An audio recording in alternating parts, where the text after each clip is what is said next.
Hello friends, today we will discuss a new topic in statistics, that is correlation analysis. So far we have discussed measures of central tendency, measures of dispersion, and this is a new topic, that is correlation analysis.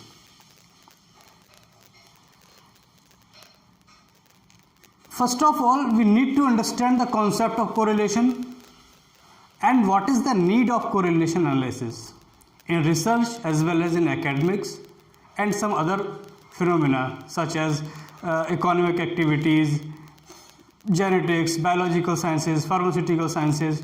So there are number of areas where the correlation analysis can be used and can be applied for the purpose of different entities. कि अलग अलग objectives को लेके, अलग अलग purposes को लेके अलग अलग क्षेत्रों में जो है, चाहे फिर वो बिजनेस का क्षेत्र हो, whether it is an area of business, economics, industry, pharmaceutics, biology and genetics, there are huge scope of correlation analysis. So basically correlation analysis की अगर हम बात करें कि correlation analysis is measures the relationship between two or more variables. कि correlation analysis जो है वो दो या दो से ज़्यादा वेरिएबल के बीच में कोई रिलेशनशिप है या नहीं है, और if there is relationship that relationship is at what extent, कि अगर कोई रिलेशनशिप है भी तो वो कितने एक्सटेंट तक, क्या एक्सटेंट है उसका, क्या वॉल्यूम है. So correlation analysis measures the degree and direction of the relationship between two or more variables. See, there is a interdependence and interrelationship between the variables associated with different phenomena such as economics, industry, genetics, pharmaceutics, कि अलग अलग field से, अलग अलग areas में जो variable associated हैं उनके बीच में एक इंटरडिपेंडेंस है, इंटर रिलेशनशिप है. And correlation analysis studies the cause and effect relationship, कि जो वेरिएबल्स हैं उसमें कॉज एंड इफेक्ट की कोई रिलेशनशिप है या नहीं है, कि अगर कोई एक वेरिएबल एक डायरेक्शन में मूव कर रहा है तो what is the impact of the movement of that variable on the other variable. कि अगर कोई एक वेरिएबल मूव कर रहा है, चाहे वो इंक्रीज कर रहा हो या डिक्रीज कर रहा हो, तो उसके मूवमेंट का दूसरे वेरिएबल पर क्या इम्पैक्ट है. तो अगर आप कहो कि कोरिलेशन एनालिसिस जो है, इन नटशेल, इन ब्रीफ, कि व्हाट इज कोरिलेशन, तो correlation is a quantitative technique of statistics that measures the relationship between two or more variables, and not only the relationship, it measures the degree and direction of the relationship between two or more variables. कि correlation analysis वो quantitative technique है statistics की जो दो या दो से ज़्यादा वेरिएबल्स के बीच में रिलेशनशिप को मेजर करती है, और रिलेशनशिप को ही मेजर नहीं करती है, उस रिलेशनशिप का डायरेक्शन क्या है, इट मीन्स वो नेगेटिव रिलेशनशिप है या पॉजिटिव रिलेशनशिप है उसको भी मेजर करती है, और वो रिलेशनशिप किस लेवल तक है, what is the extent, what is the volume of that relationship between variables, कि उन वेरिएबल्स के बीच में जो रिलेशनशिप है उसका एक्सटेंट क्या है, वॉल्यूम क्या है. अब बात करते हैं कि कोरिलेशन का कॉन्सेप्ट आया कहाँ से. तो कोरिलेशन का सबसे पहले यू कैन से the fundamentals of correlation was first propounded by the French astronomer Bravais. अगर हम इसका कॉन्सेप्ट कहें कि इवॉल्व कहाँ से हुआ है, तो fundamentals of correlation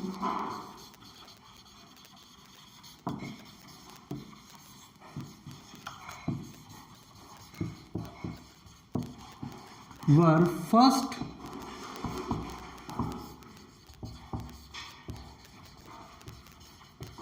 propounded by French astronomer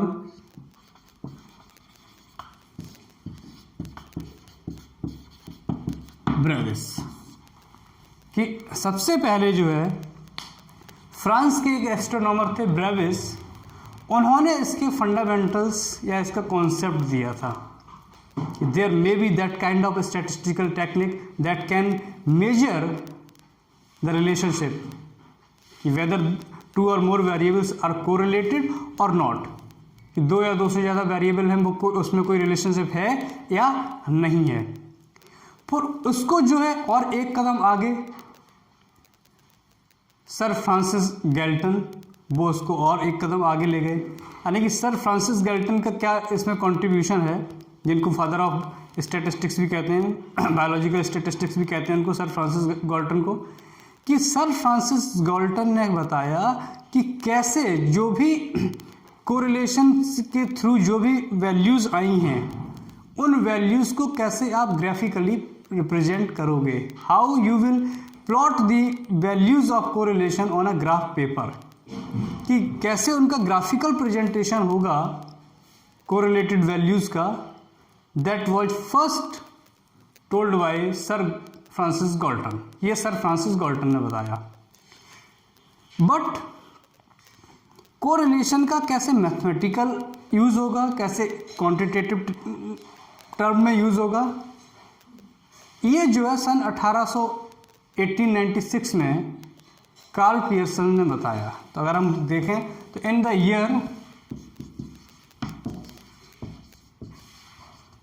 1896 Karl Pearson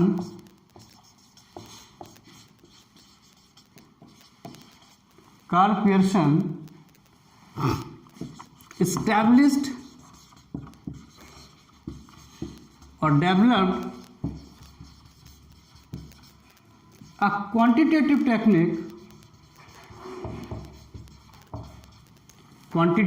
statistical technique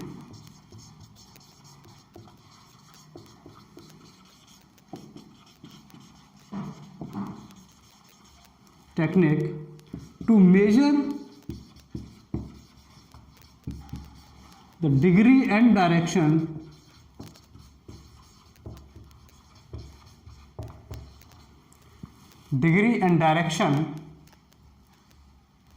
of the relationship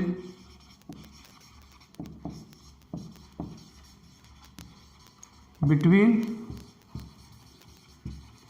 two quantitative facts or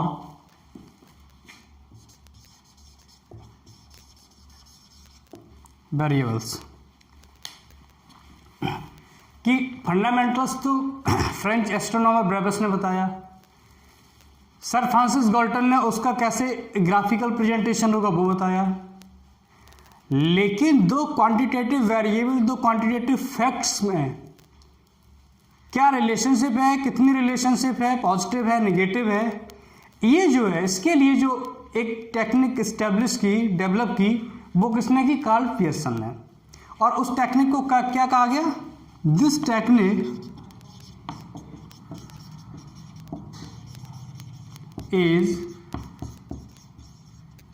is known as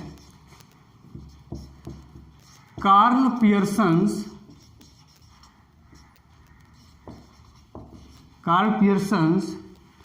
coefficient of correlation.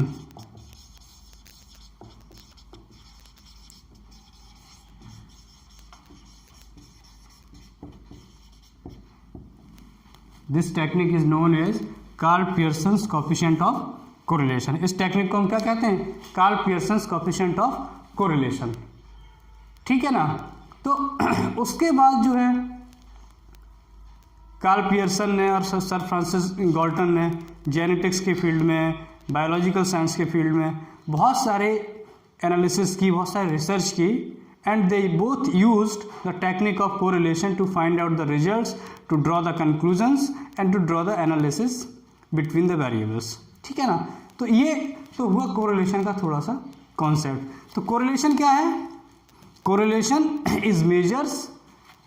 Measures the relationship between two and more variables, and these variables are moving simultaneously in the same और in the opposite direction, कि वो variable जो है एक साथ या तो same direction में मूव करेंगे या हो सकता है अपोजिट डायरेक्शन में मूव करें। तो ऐसे वेरिएबल्स में जिनमें जो मूवमेंट हो रहे हैं, जो चेंजेस हो रहे हैं, उन चेंजेस को मेजर करने के लिए और उनके बीच में क्या रिलेशनशिप है, उस रिलेशनशिप को मेजर करने के लिए जो टेक्निक, स्टैटिस्टिकल टेक्निक को यूज़ करते हैं उसको बोलते हैं कोरिलेशन। अब रिलेशनशिप का मतलब क्या है कि मान लीजिए हम कहें कि is there any relationship between the height of father and the height of son, कि पिता की हाइट और पुत्र की हाइट में कोई रिलेशनशिप है या नहीं है। तो अब इस तरीके की कोई टेक्निक, अब स्टडी आपको करनी है तो कौन सी टेक्निक यूज़ करोगे? Correlation analysis.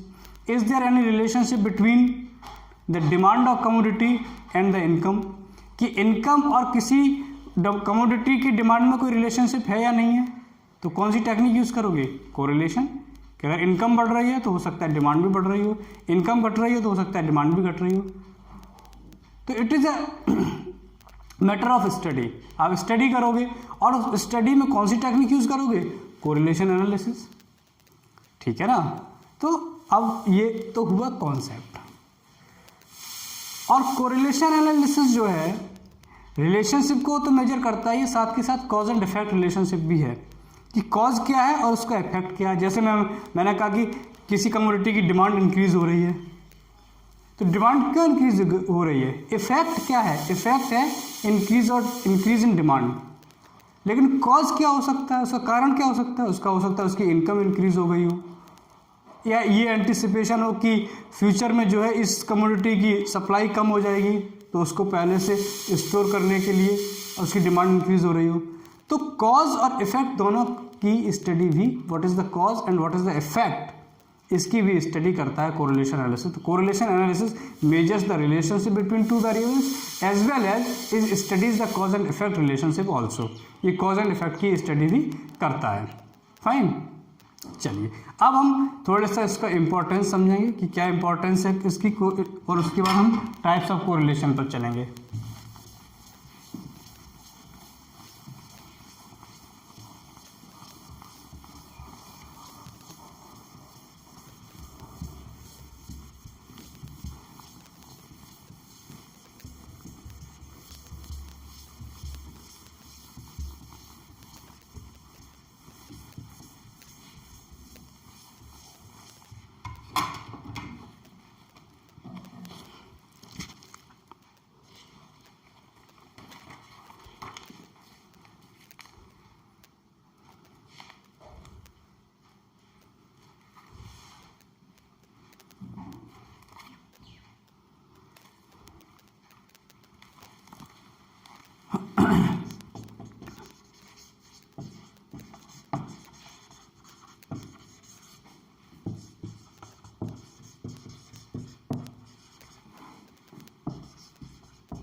Importance of correlation analysis.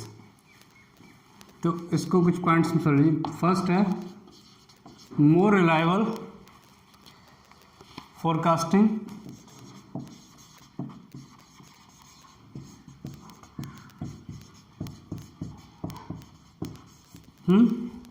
Second आपका एडवांटेज हो सकता है इसका study of economic activities,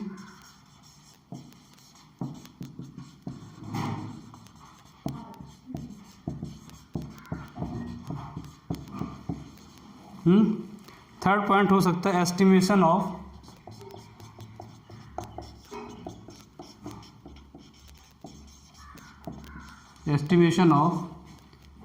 other variable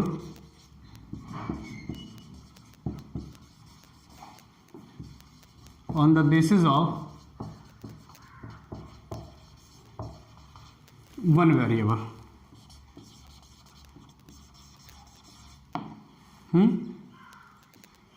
और फोर्थ आपका हो सकता है useful in research। So these are some points which depict the importance and utility and the advantages of correlation analysis in the various areas of industry, research, academics. जैसे first है more reliable forecasting.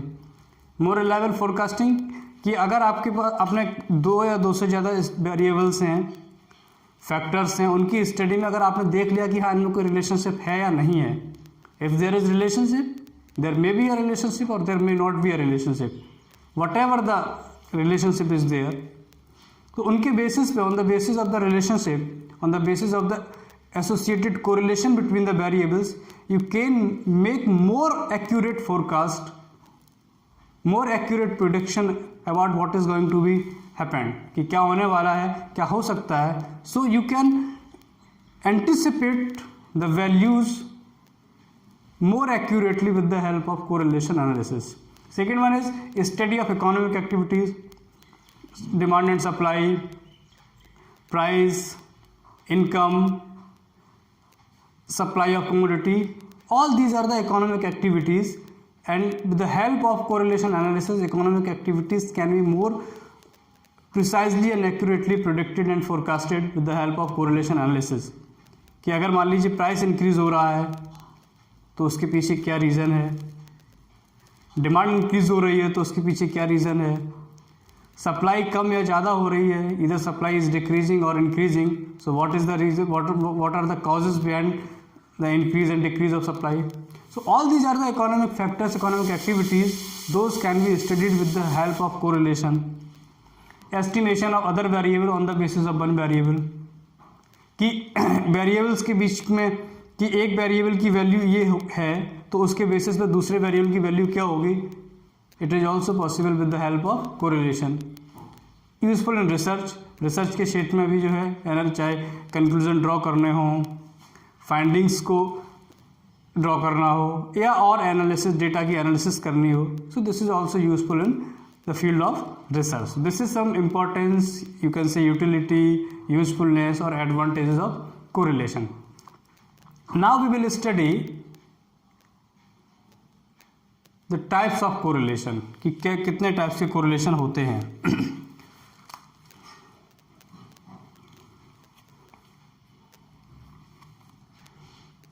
Types of correlation.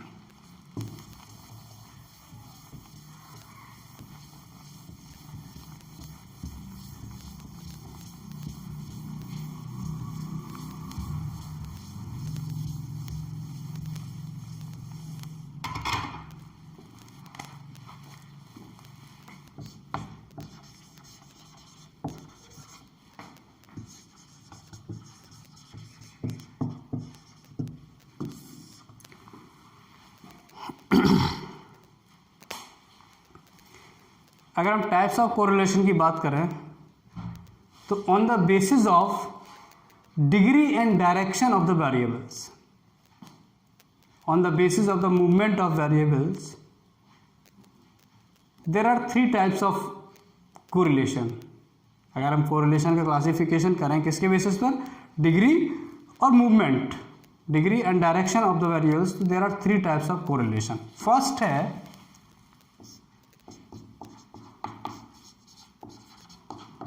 Positive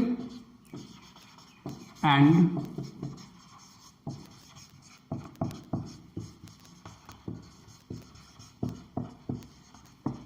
negative correlation. First क्या है, positive and negative correlation. अब समझिए positive और negative correlation क्या है. कि पॉजिटिव कोरिलेशन तब होगा when 2 variables are moving in the same direction, चाहे वो इंक्रीजिंग पैटर्न हो या डिक्रीजिंग पैटर्न हो, but the movement in 2 variables are in the same direction, it will be a positive correlation. And when the movement of 2 variables are in opposite direction, दोनों विपरीत दिशाओं में होंगे, इन अपोजिट डायरेक्शन में होगा, तो उसे बोलेंगे हम नेगेटिव कोरिलेशन. तो मैं इसमें एक लाइन लिख देता हूं. When 2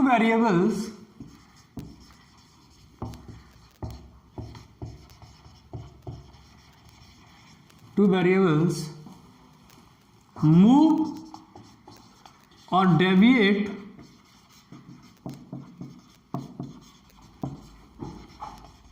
in the same direction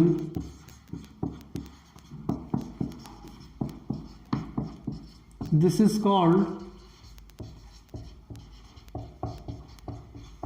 positive correlation.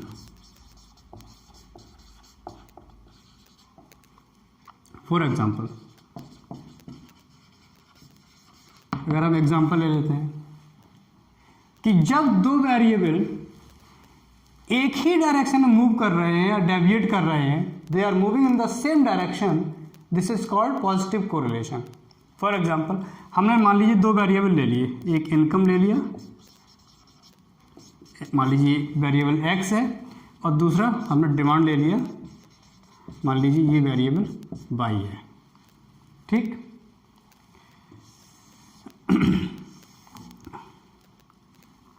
और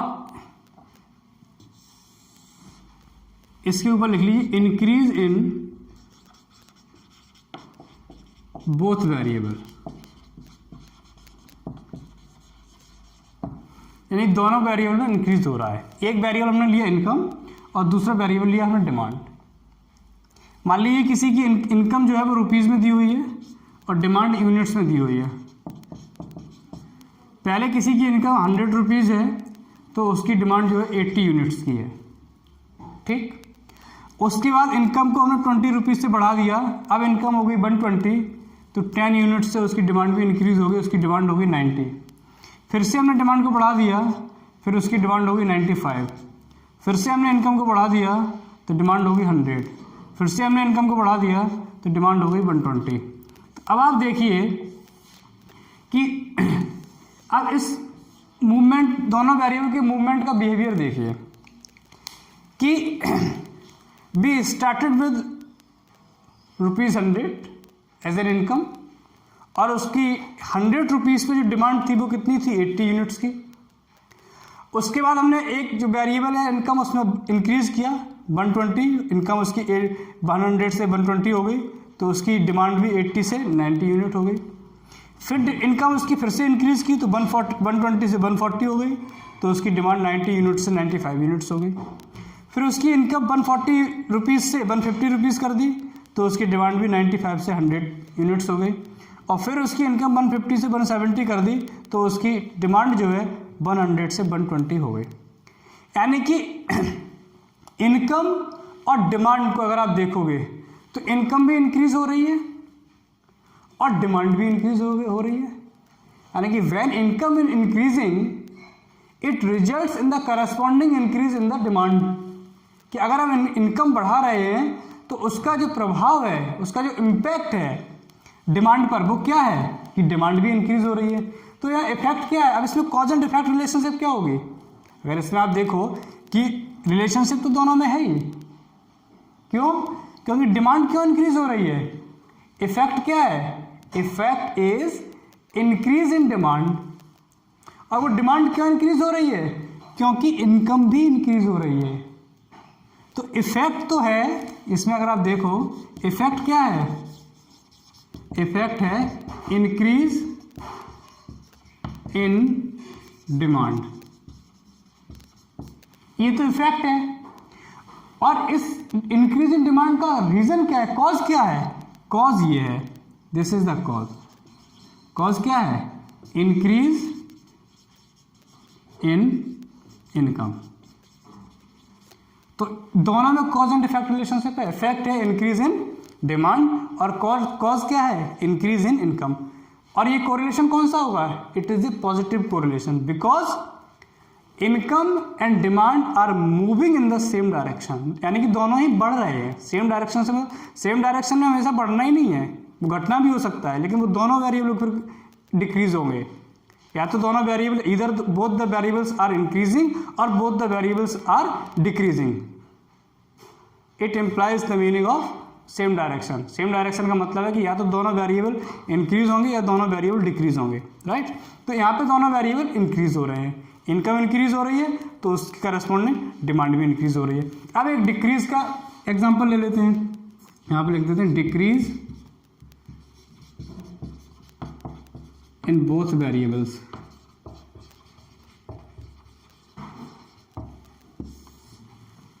ठीक है, डिक्रीज इन बोथ वेरिएबल्स। मान लीजिए एक वेरिएबल हमने मान लिया प्राइस जो है वेरिएबल एक्स और ये रुपीज़ में दी हुई है, और दूसरा हमने मान लिया डिमांड। अब हमने डिमांड यूनिट्स में दी हुई है।